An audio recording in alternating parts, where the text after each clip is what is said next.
2-second cooldown, Rage of the Sleeper, 1-minute cooldown, or even Survival Instincts. This is a much longer cooldown on 3 minutes, but sometimes you do need to do that against some heavy hitting fizz mobs. Or the main thing is Incarn. Alright, now I will show you the rotation that you're supposed to press going into a pull, but before we do that, always check your rage.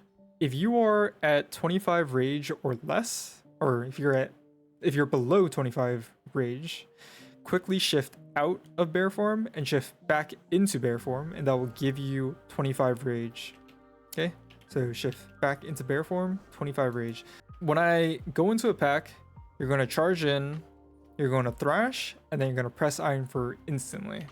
And that should give you 1 Iron Fur stack, and that a lot of the times is the difference between getting 1 shot going into a pack and not getting 1 shot.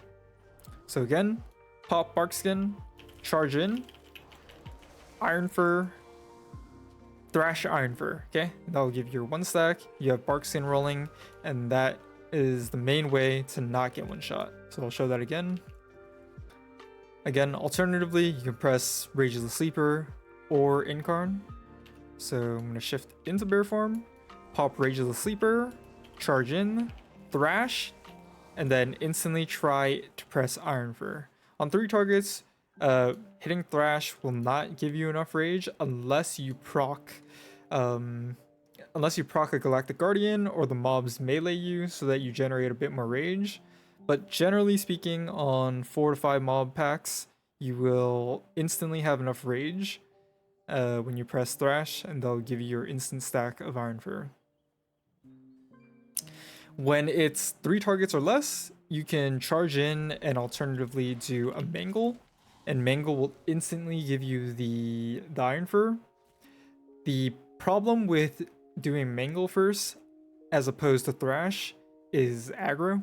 So when you Mangle, you only hit 1 target, and what happens is if you're pugging, your DPS are going to instantly start hitting the mobs, and they might get aggro with AoE abilities. So general rule of thumb, you want to thrash first before mangling. However, if it's like a 1 or 2 target, it's okay to just mangle, and then you can taunt whatever mob you lose aggro on. Alright, so next up, we're going to talk about some defensives.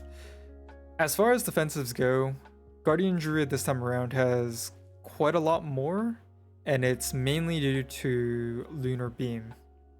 So Lunar Beam is on a 1-minute cooldown. It essentially gives you about, I think it was something like 30% more HP. It gives you 30% more mastery, which I think for me was equivalent to something like 30% more HP. Maybe a little bit less. I don't exactly remember.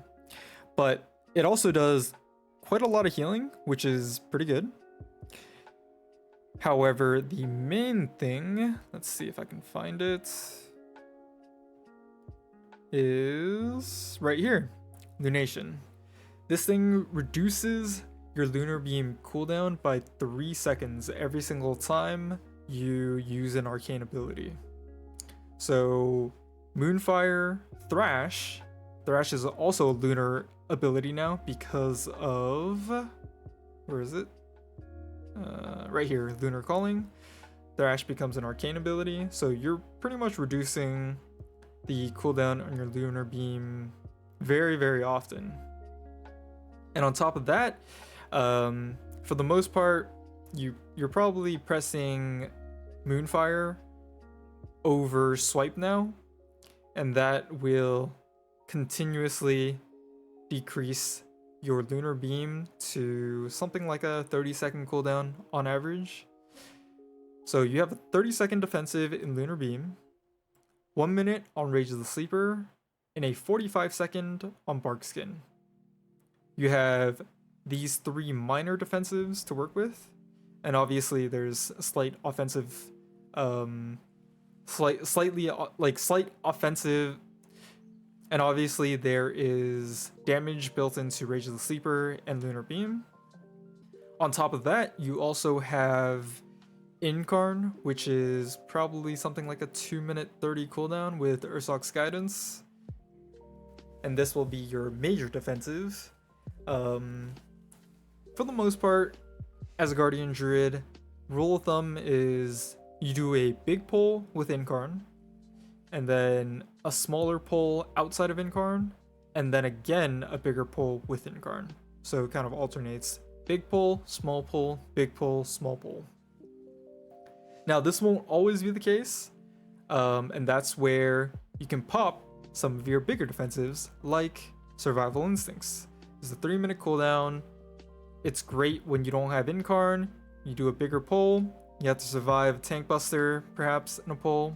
There's quite a few magic Tank Busters this season, and if you don't have, Incarn with unlimited Frenzied Regions, because some of these Tank Busters leave dots on you, then you can press an SI, and that should keep you healthy for one rotation, and it should be pretty good. Now let's talk a little bit about the tree. So this build right here is a fairly simple and tanky tree. Even though it's simple, I would say this is probably going to be the build that most Guardian Druids are going to be running for M+ pushing. There might be some other variations down the line, but as of right now, I would say this is probably one of the most tanky builds you can get. So let's take a look at the top section of the tree. Nothing really out of the ordinary. These pretty much are mandatory talents, obviously. Can't change those. Brambles, kind of like a 5% overall damage.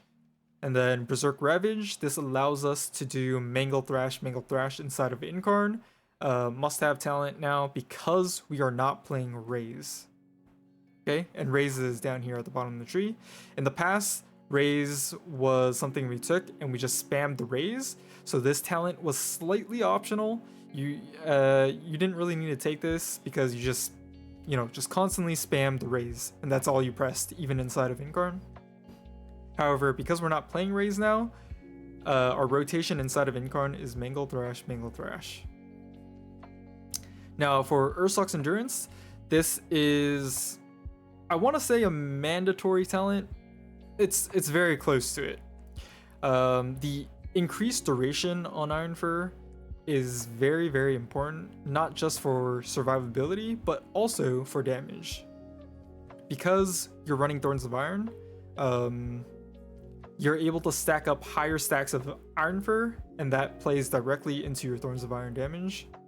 And if you take a look at, let's see, I have the Siege right here. Thorns of Iron, as you can see, it's like a 10 to 11% damage, overall damage for me. So it's quite a big chunk of our damage. Alright, in the middle of the tree, you can opt to go down the Tooth and Claw route. This would primarily be for more single target damage and an extra defensive for Tank Busters, as it does provide you with a 12% DR. Vicious Cycle, same thing. You can opt go into this for more single target. However, as of right now, it's still early season. You don't know which mobs hurt yet. You're not familiar with all the mobs yet. Just take Earth Warden. Makes your life a lot easier.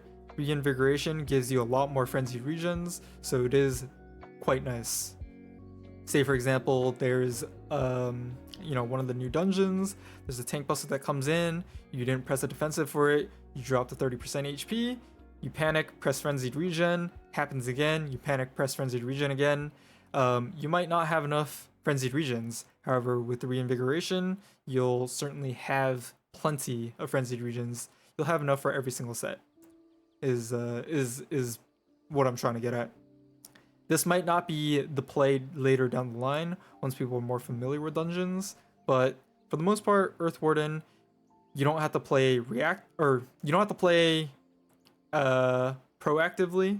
This is, just a passive talent, and then Reinvigoration allows you to play more reactively, which is always great when learning dungeons. Soul of the Forest, This is probably mandatory. Rage generation on your Mangle, very important. Mangle is neck and neck for top rage generation. Soul of Forest and Blood Frenzy, but we'll get to that later. And then layered mane and reinforced fur. Now this is where you can kind of vary in the tree slightly, but if you do go for Earth Warden, you have to go down reinforced fur to take Soul of the Forest, and reinforced fur adds not just defensive value but also offensive value to your Thorns of Iron, so very good.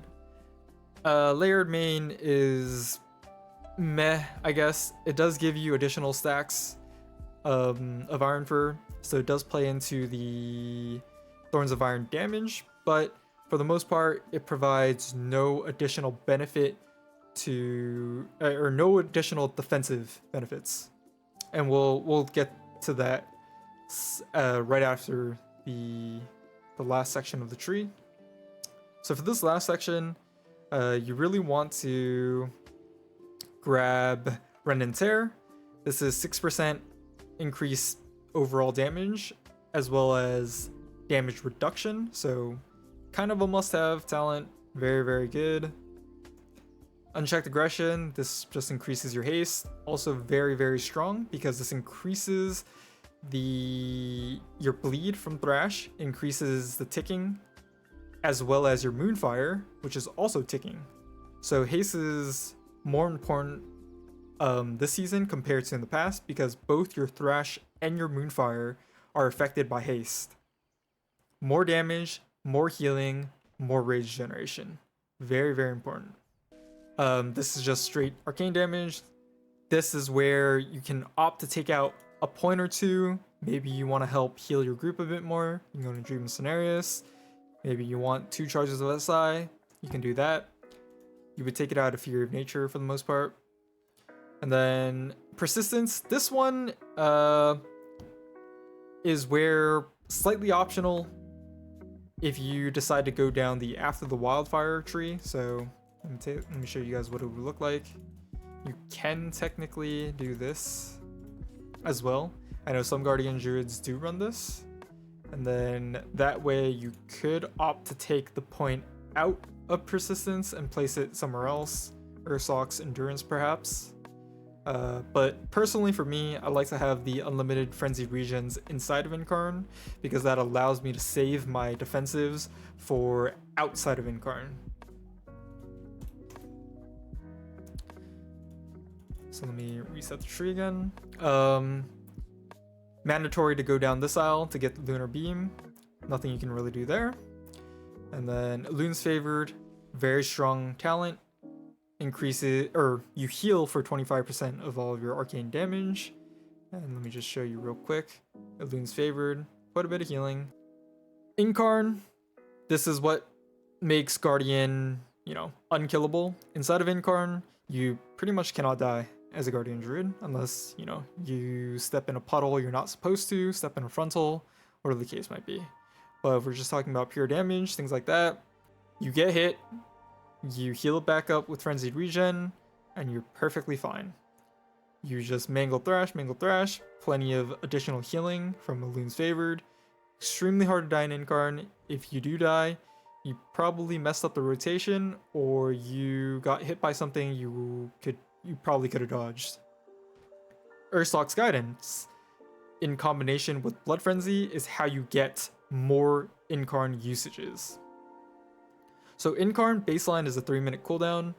With Ursock's Guidance, you can probably get it down to a 2-minute 30 if you use the correct rotation, if you rotate your abilities correctly and you generate enough rage. So Blood Frenzy, every single time you thrash and the thrash bleed ticks, you also generate rage.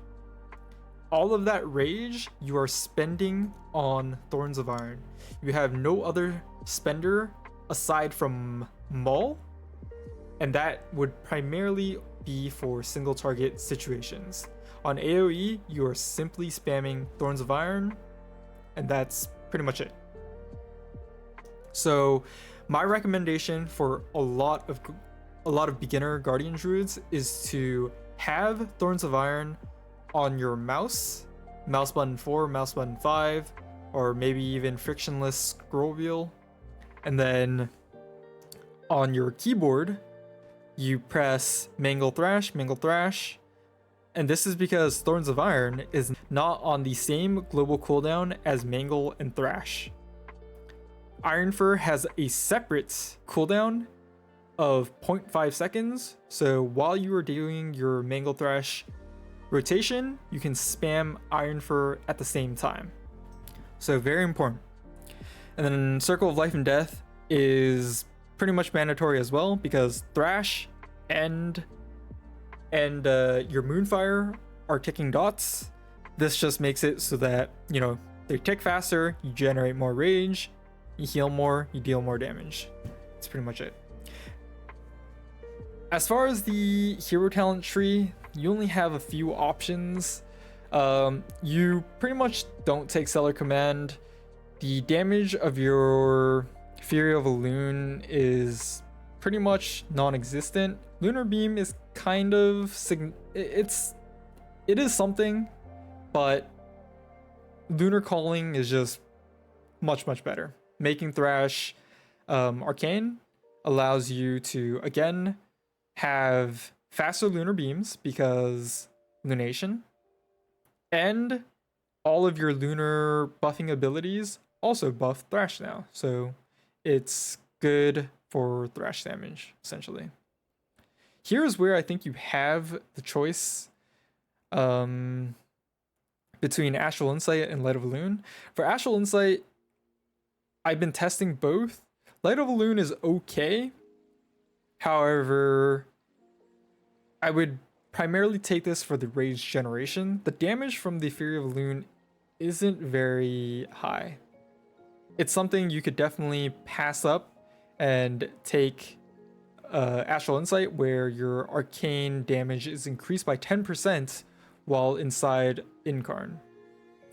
And most Guardian Druids, the play is to do big pull, small pull, big pull, small pull, and that is primarily because of Incarn. Incarn is on a 2-minute 30 cooldown, so you do big pull with Incarn, small pull because you don't have Incarn, big pull again because you have Incarn. You will be doing 10% more damage inside of those big pulls, which is always great. Astral Insight should come out ahead on damage. However, obviously, Fury of the Loon allows you to generate more rage, which means shorter Incarn cooldown. You'll have to play around with this yourself and see if you actually need that extra rage generation. For me personally, I felt perfectly fine with Astral Insight, and I have noticed Astral Insight is about the same damage, if not slightly more. And then lastly, Arcane Affinity. Arcane Affinity is just not enough damage compared to Lunation. Lunation is just more damage and more defensiveness, I guess, because again, it shortens the cooldown of your Lunar Beam from a minute to 30 seconds. Okay, so that pretty much covers up the Guardian side of the tree as well as the hero talents. Alright, so finally for the rotation of Guardian Druid, again, in the opener, we're going to shift into bear form, make sure we have 25 rage, charge in, Thrash, Iron Fur, and then you can pop Incarn with Rage of the Sleeper as well as Lunar Beam for damage. Okay, so as you can see here, I'm just Mangle Thrashing, while at the same time just spamming Iron Fur the entire time, making sure I never get rage cap. And then once Incarn is over, Lunar Beam came off cooldown, just pop it for damage. And now it's over. Press Moonfire whenever Mangle and Thrash are on cooldown. Okay, so right here they're on cooldown. Just press Moonfire. That's it. And that, every single time you press it, your Lunar Beam reduces by 3 seconds, and that allows you to have much shorter Lunar Beam timings. There are situations where, say for example, you're fighting a boss. You might want you're fighting a boss and both Rage of the Sleeper and Barkskin are on cooldown. You don't even have SI. that is when you want to spam Lunar Beam as much as you can to try to get it back off cooldown, and you pop it for the next tank buster. And that is pretty much it for this guide. Appreciate you guys tuning in, and I will see you guys next time.